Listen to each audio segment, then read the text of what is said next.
Before there was Among Us, before there was Werewolf, before there was Town of Salem, there was Dark Deeds.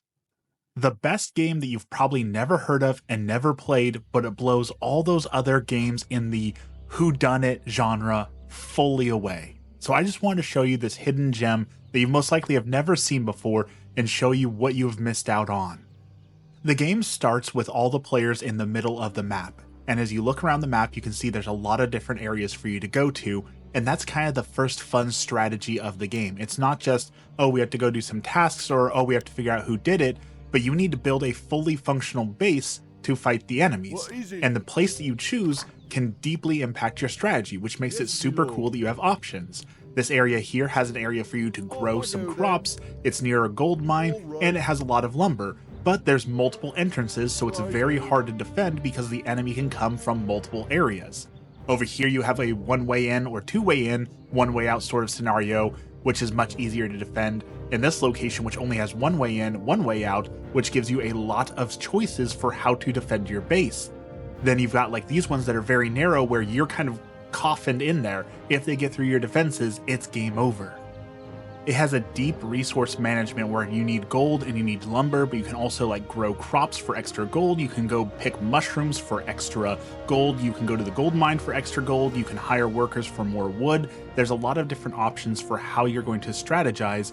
And to make it even harder, you don't know what opponent you're facing until the first night. You might be fighting a werewolf like you see I just turned into here. It could be Dracula, it could be a witch doctor, it could be a necromancer, it could be the Grim Reaper, it could be a pit lord. There's a lot of different types of enemies, and each one of those has a different strategy for you to face. Now, if you're the evil, you obviously want to take out all the players to win, and if you're the good guys, then you want to take out the evil player in order to win. And how you have to do it is through a little bit of social deduction. There's a lot of different ways you can kind of tell who the enemy is.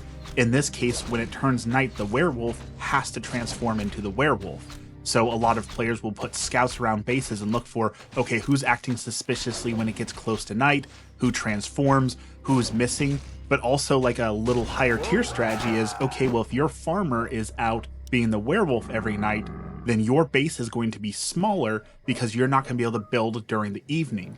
This means if you look around for people who have underdeveloped bases, you might be able to tell who the werewolf is. But creatures like the Pit Lord, for example, don't transform at all, so looking at the bases won't tell you what the enemy is. This game was so ahead of its time, and if you couldn't tell, it is in Warcraft 3. It is a Warcraft 3 custom map made by Weevilman. Someone made this in another game just as a fun little side game to play, but I can't tell you how many hundreds of hours that I soaked into this game because it has so much depth and so much to it for you to be able to enjoy. There are evil characters that allow you to change your character's color so you can pretend to be a different villager and try and frame them. There are secret items littered about the map that only certain people can get, but you might be able to access that and put it somewhere else and frame that person saying, hey, they have this secret item, therefore they must be the enemy. It even has like an advanced potion making system, which is something I had never seen in a game before inside of Warcraft like this. You can pick up different mushrooms and different items and combine them in cooking pots, and that will give you different items depending on how you put it in, how you put the recipe together. There were certain crops that only grew within the water. You can see next to me there's a field full of weeds, and those weeds will grow and they will destroy your crops if you don't pick them. It was so impressive for its time.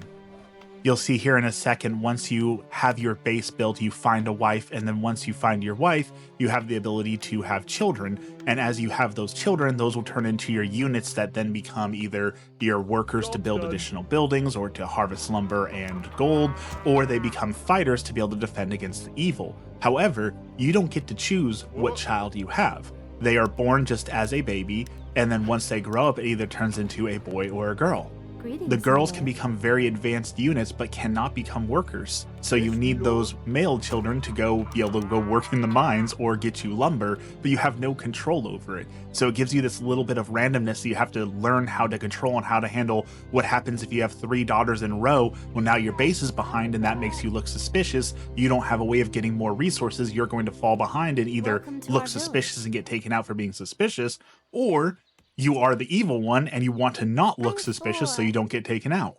And there are so many ways to win that you don't even have to play the way you're intended. My favorite strategy was to have a bunch of female soldiers turn into the assassins. They can turn invisible, walk up and hit someone in the back and instantly take them out.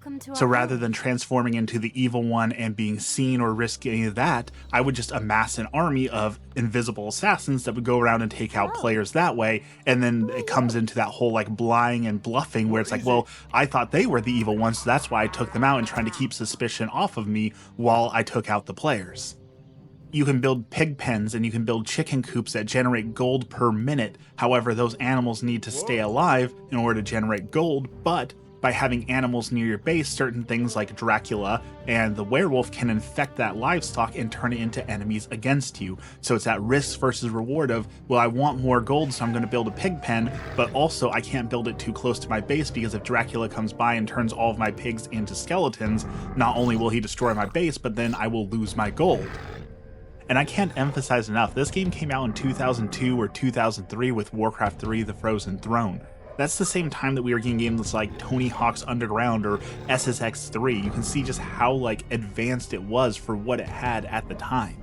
I'm just going to swap over to some other footage. So here I am building a base up in the top right hand corner. This is one of the favorite base spots because you could just defend it with one area. You put one building right on that ramp and no one can get in, no one can get out. So it makes it a very strategic area, but it is a high risk because if they break through that, you basically have no place to go, you're out of luck.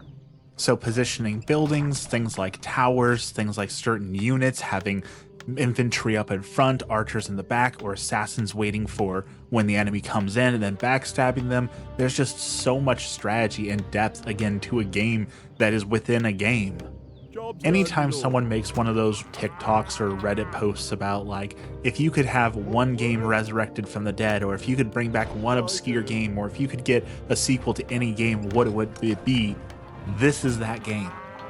Like, if it was this brilliant and ahead of its time in 2002 to 2004, I can only imagine what they could do now with all the tools that indie developers have at their disposal. And like we've talked about it before, but Dota, Defense of the Ancients, started as a custom map on StarCraft and Warcraft and eventually became its own game, Dota 2, spawning League of Legends. And there's actually a few other games that are going to be hitting Steam this year that are based on Warcraft 3 maps. Like, that's how popular these are, that it was creating genre-defining classics way back when. Now, if you want to experience the game, unfortunately, I'm going to say good luck. You can still download the map. It's called Dark Deeds, but it is a online only game. I am playing in single player to get the footage, but the chances of actually getting other people to play the game are probably pretty low. I do know there are a few dedicated communities to this, but they tend to be once a week or once a month or anything like that to my knowledge, so you're not going to get a whole lot of game in with this. This is my custom taunting board I'm playing with here that allows you to taunt the different farmers and give different commands. Again, super ahead of its time for Warcraft 3. And if you do happen to have a copy of Warcraft 3 or Warcraft 3 Reforged, give it a shot. Like I said, this game was amazing, so if you're watching this and say, hey, I kind of want to give it a shot, it doesn't hurt to download the map and see if anyone wants to play. You won't regret experiencing it. And if you happen to be old like me and have played Warcraft 3 custom maps, leave a comment down below and tell me what your favorite custom map was and if you have ever actually played this game. It's so strange to think that this game was super popular 15-20 years ago. There's a chance that somehow, some way, you and I played this game at some point in our lives together and didn't even know it, and here you are watching my video 20 years later. Kind of strange how life works out like that, so leave your favorite games down below, or if you preferred StarCraft. I've never met a single person who said StarCraft custom maps are better, but I'd love to hear it. So thank you for watching. Again, the game is called Dark Deeds, and have a blessed day.